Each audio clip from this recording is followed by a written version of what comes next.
ഓം ശ്രീ ഗുരുഭ്യോ നമ. ആശ്രമത്തിലെ ആദ്യകാലം. ഇന്നത്തെ മിക്ക സന്യാസിമാരും അന്ന് പ്രായം 18, 19, 20 ആയിരിക്കും. ഉദ്യോഗസ്ഥരും പഠിച്ചവരും പഠിത്തം കഴിഞ്ഞവരും ഒക്കെ ആ മക്കളിലുണ്ട്. ആ മക്കളുടെ പിടിവാശിയും തർക്കവാസനയും എല്ലാം അമ്മ അംഗീകരിച്ച് ആ പൂമുട്ടുകളെ വിടർത്തുന്ന യത്നത്തിലുമായിരുന്നു. അമ്മ ആര് പറഞ്ഞാലും തെറ്റാണെന്ന് പറയാറില്ല അക്കാലത്ത്. ഒരിക്കൽ ഒരു മകൻ ഒരു പ്രത്യേക കാര്യത്തിൽ അമ്മയുമായി തർക്കിച്ചു. അമ്മയുടെ അരികിൽ വരുന്നതിന് മുമ്പ് ആ യുവാവ് ബാങ്കിൽ ജോലി ചെയ്തിട്ടുണ്ടായിരുന്നു. അന്ന് അമ്മ ആ മകൻ പറഞ്ഞത് അംഗീകരിച്ചില്ല. മോൻ പറയുന്നത് ശരിയല്ല എന്ന് അമ്മ പറഞ്ഞു. യുവാവ് വീറോടെ തൻ്റെ വാദങ്ങൾ നിരത്തി. അമ്മ സമ്മതിച്ചില്ല. മകൻ തർക്കം തുടർന്നു. പെട്ടെന്ന് അമ്മ എഴുന്നേറ്റ് നിശബ്ദമായി മുറിയിലേക്ക് പോയി. തൻ്റെ ഭാഗം ശരിയാണെന്ന് സ്ഥാപിക്കാൻ മകൻ പുറകെ എത്തി. അമ്മ മുറിക്കകത്ത് കയറി വാതിലടച്ചു. പക്ഷെ കുറ്റിയിട്ടില്ല. അമ്മ പുറത്തു വരുമ്പോൾ സംസാരം തുടരാൻ അദ്ദേഹം കാത്തുനിന്നു. കുറെ കഴിഞ്ഞിട്ടും അമ്മ പുറത്തു വരുന്നില്ല.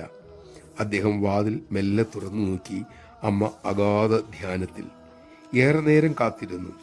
2.5 മണിക്കൂർ വരെ നീണ്ട ധ്യാനം. കാത്തിരുന്ന മടുത്ത മകൻ ആശ്രമകാര്യങ്ങൾക്കായി പുറത്തേക്ക് പോയി. അപ്പോഴും തൻ്റെ ഭാഗം ശരിയെന്ന് അമ്മയെ ബോധ്യപ്പെടുത്തണം എന്ന ചിന്തയായിരുന്നു ഉള്ളിലുണ്ടായിരുന്നത്. ചൂടേറിയ വാദങ്ങൾക്ക് ശേഷം അമ്മയ്ക്ക് എങ്ങനെ ഇത്ര അഗാധമായി ധ്യാനിക്കാൻ കഴിഞ്ഞു എന്ന് അദ്ദേഹം വിസ്മയിച്ചു പോയി. 2 ആഴ്ച കഴിഞ്ഞു. അപ്പോഴാണ് അമ്മയ്ക്കോട് സംസാരിക്കാൻ അവസരം കിട്ടിയത്. അപ്പോഴേക്കും തൻ്റെ പെരുമാറ്റ വൈകല്യം ആ മകന് ബോധ്യമായി. അമ്മയോട് തർക്കിച്ചതിൽ മാപ്പ് പറഞ്ഞു. എന്നിട്ട് ചോദിച്ചു, അമ്മേ, ചൂടേറിയ അന്നത്തെ തർക്കത്തിന് ശേഷം അമ്മയ്ക്ക് എങ്ങനെ ഇത്ര ശാന്തമായി അഗാധമായി ധ്യാനിക്കാൻ സാധിച്ചു? ഞാൻ ധ്യാനിക്കാതിരിക്കുമ്പോൾ അമ്മയെ ഇനി എങ്ങനെ ആ തർക്ക വിഷയത്തിൽ തോൽപ്പിക്കാം എന്ന് മാത്രമായിരുന്നു എൻ്റെ ചിന്ത. കഴിഞ്ഞ 10 ദിവസം ഇത് തന്നെയായിരുന്നു എൻ്റെ ധ്യാനം. പക്ഷെ അമ്മയ്ക്ക് എത്ര എളുപ്പത്തിൽ ധ്യാനത്തിൽ നിമഗ്നയാകാൻ കഴിഞ്ഞു. അമ്മ പുഞ്ചിരിയോട് അരുളി, നിന്നെപ്പോലൊരു മണ്ടനോട് സംസാരിക്കുന്നത് സമയം പാഴാക്കലാണ് എന്ന് ബോധ്യമായ നിമിഷം അമ്മയുടെ മനം അന്തർമുഖമായി. അമ്മയ്ക്ക് മനം ഉള്ളിലോട്ടാക്കാൻ അരക്ഷണം പോലും വേണ്ട മോനെ. നമഃശിവായ. അന്തര്യാമിയായ അമ്മ ബഹിർമുഖയാകുന്നത് നമ്മെ വഴി കാണിക്കാനാണ്.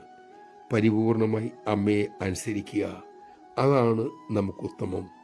നമുക്കതിന് സാധിക്കട്ടെ.